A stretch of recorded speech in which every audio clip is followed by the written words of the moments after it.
নমস্কাৰ বন্ধুসকল, সকলোকে টেক অফিচিয়েল টেকি ইউটিউব চেনেলটোৰ পৰা আকৌ এটা নতুন ভিডিঅ'লৈ বহুত স্বাগতম জনাইছো। বন্ধুসকল, আজিৰ এইটো ভিডিঅ'ত অৰুণোদয় আঁচনিৰ বিষয়ে জনাম। অৰুণোদয় আঁচনি কোনসকলে পাব আৰু কোনসকলৰ এই আঁচনিৰ পৰা নাম কটা যাব, বিত্তীয় বিভাগৰ নতুন নিৰ্দেশনা আহিছে, সেই সন্দৰ্ভত আপোনালোকে গোটেই কথাখিনি অলপ বিস্তাৰিত ৰূপত এই ভিডিঅ'টোৰ পৰা জানিব পাৰিব। বিত্ত বিভাগে এই নতুন নিৰ্দেশনা জাৰি কৰিছে।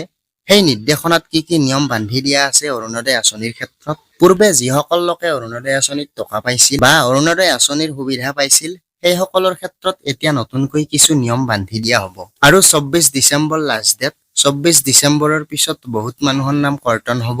24 ডিচেম্বৰৰ আগে সকলোকে, যিসকলৰ নাম কৰ্তন হ'ব নালাগে, তেওঁলোককো আবেদন কৰাৰ অনুৰোধ কৰা হৈছে। বিশেষকৈ চৰকাৰী চাকৰিয়ালৰ ক্ষেত্ৰত বা আন কেতবোৰ সা সুবিধা পাই থকা লোকৰ ক্ষেত্ৰত সেইখিনি কথা উল্লেখ কৰা হৈছে। বা তেওঁলোকৰ পৰিয়ালৰ সেইখিনি মানুহে যদি সা সুবিধা পাই আছে, যদি কোনোবাৰ চৰকাৰী চাকৰিয়াল আছে পৰিয়ালত, সেই লোকসকলৰ বাবে এই নতুন নিৰ্দেশনা দিয়া হৈছে। এই তাৰিখটো মনত ৰাখিবা, 24 ডিচেম্বৰ। 24 ডিচেম্বৰৰ সেই নিৰ্দিষ্ট তাৰিখটোৰ পিছতে বহুতৰে নাম অৰুণোদয়ৰ পৰা কাটি দিয়া হ'ব। এতিয়া আমি অলপ ভালদৰে ক'ব বিচাৰিছো যে কাৰ নাম কটা হ'ব অৰুণোদয় আঁচনিৰ সা সুবিধা নাপাব আৰু কোনে পাব। প্ৰথম কথা হৈছে, যিসকল বিশ্ববিদ্যালয়, মহাবিদ্যালয় বা জুনিয়ৰ কলেজ অথবা যিকোনো শিক্ষা প্ৰতিষ্ঠান য'ত স্থায়ী শিক্ষক হিচাপে কাম কৰি আছে বা ঠিকাভিত্তিক শিক্ষক হিচাপে কাম কৰি আছে অথবা অস্থায়ী শিক্ষক হিচাপে কাম কৰি আছে, সেই লোকসকলৰ নাম অৰুণোদয়ৰ পৰা কৰ্তন হ'ব। তেওঁলোকে অৰুণোদয় আঁচনিৰ সা সুবিধা নাপাব। পুনৰবাৰ মন কৰি শুনিব, বিশ্ববিদ্যালয়, মহাবিদ্যালয়, যিকোনো শিক্ষা অনুষ্ঠান, জুনিয়ৰ কলেজ, এইবোৰত স্থায়ীভাৱে কাম কৰি থকা বা ঠিকাভিত্তিক শিক্ষক অথবা স্থায়ী শিক্ষক প্ৰত্যেকৰে নাম কটা যাব, যদি ইমান দিনে তেওঁলোকে অৰুণোদয়ৰ সা সুবিধা পাই আছিল। তেওঁলোকে অৰুণোদয়ৰ সা সুবিধাবোৰ নাপায়।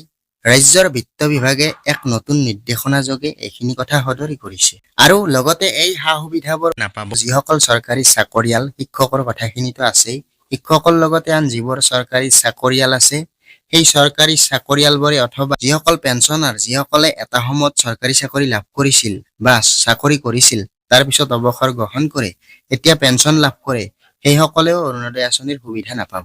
মানে যিকোনো চৰকাৰী চাকৰিয়াল বা পেঞ্চনাৰে নাপাব অৰুণোদয়ৰ সা সুবিধা। ঠিকাভিত্তিক যিসকল কৰ্মচাৰী আছে, তেওঁলোকেও আনকি অৰুণোদয়ৰ সা সুবিধা লাভ নকৰিব। ঠিকাভিত্তিক বুলি ক'বলৈ গ'লে কোন আহি পৰিব? ইয়াত আমাৰ মধ্যাহ্ন ভোজনৰ যিসকল কৰ্মচাৰী আছে, তেওঁলোকো আহি পৰিব। আশাকৰ্মী যিসকল আছে, তেওঁলোকো আহি পৰিব। এনেধৰণৰ বহুকেইটা শিতানৰ বহু লোক আহি পৰিব। আশা ছুপাৰভাইজাৰ সকলো আহি পৰিব। মুঠতে ঠিকাভিত্তিক যিসকলে চৰকাৰৰ হৈ কাম কৰি আছে, চৰকাৰী কাম কৰি আছে, একেবাৰে তলৰ পৰ্যায় নহওক কিয় বা একেবাৰে ওপৰ পৰ্যায় নহওক কিয়, সেই বুলি কথা নাই। যদি চৰকাৰৰ সৈতে সংপৃক্ত হৈ আছে, অস্থায়ী ৰূপতে হওক বা ঠিকাভিত্তিক ৰূপতে হওক, সকলো লোকৰ নাম কটা যাব অৰুণোদয় আঁচনিৰ পৰা। কাৰণ ইয়াৰ পূৰ্বে বহু এনে লোকৰ নাম সোমাই আছে, যিটো আচলতে গাইডলাইন ভংগ কৰা বুলি উল্লেখ কৰিছে চৰকাৰে, যে যিসকলৰ পৰিয়ালত এনেধৰণৰ কৰ্মচাৰী আছে, সেই লোকসকলৰ নামো অৰুণোদয়ত অন্তৰ্ভুক্ত হৈ আছে, কিন্তু নিয়ম মতে বা গাইডলাইন মতে তেওঁলোকৰ নাম অন্তৰ্ভুক্ত হৈ থাকিব নোৱাৰে। তেওঁলোকে অৰুণোদয়ৰ সা সুবিধা পাবই নোৱাৰে। যিটো অৰুণোদয়ৰ নীতি নিয়ম আছে, সেই নীতি নিয়মত তেওঁলোক নপৰে, সেয়েহে তেওঁলোকৰ নাম কৰ্তন কৰা হ'ব। এতিয়াও বহু লোক সোমাই আছে এনেধৰণৰ। অতি শীঘ্ৰে তেওঁলোকে যদি নিজাববীয়াকৈ গৈ কৰ্তন কৰে, ঠিকে আছে, আৰু যদি নিজাববীয়াকৈ গৈ নিজৰ নাম কৰ্তন নকৰে, চৰকাৰে বিত্ত বিভাগৰ নিৰ্দেশনা অনুসৰি 24 ডিচেম্বৰৰ পিছত তেওঁলোকৰ নাম কৰ্তন কৰি দিব। এতিয়া পৰীক্ষা নিৰীক্ষাবোৰ চলি আছে আৰু সেইবোৰ পৰীক্ষা নিৰীক্ষাৰ অন্তত নামবোৰ এটা এটাকৈ কাটি দিয়া হ'ব।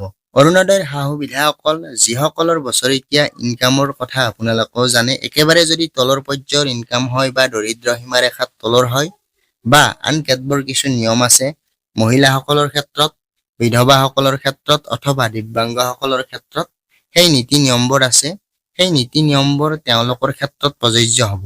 কিন্তু তেওঁলোকৰ যদি চৰকাৰী চাকৰিয়াল হয়, চৰকাৰৰ ঠিকাভিত্তিক কৰ্মচাৰী হয় বা চৰকাৰৰ সৈতে কিবা প্ৰকাৰে সংপৃক্ত হৈ থাকে, তেওঁলোকেও কিন্তু সেইখিনি সা সুবিধা নাপাব।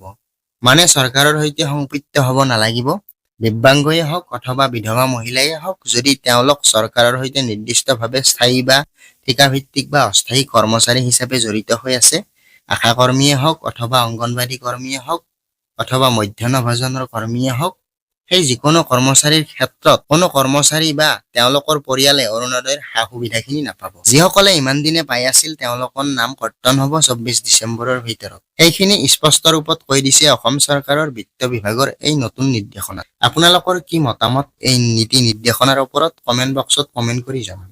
বন্ধুসকল, যদি ভিডিঅ'টো ভাল লাগিলে লাইক কৰিব, শ্বেয়াৰ কৰিব আৰু নতুন নতুন আপডেট পাবৰ বাবে চেনেলটো ছাবস্ক্ৰাইব কৰি ৰাখিবলৈ নাপাহৰিব। ঠিক আছে, আজিলৈ ইমানতে এৰিছো। সকলে ভালে থাকিব। ধন্যবাদ।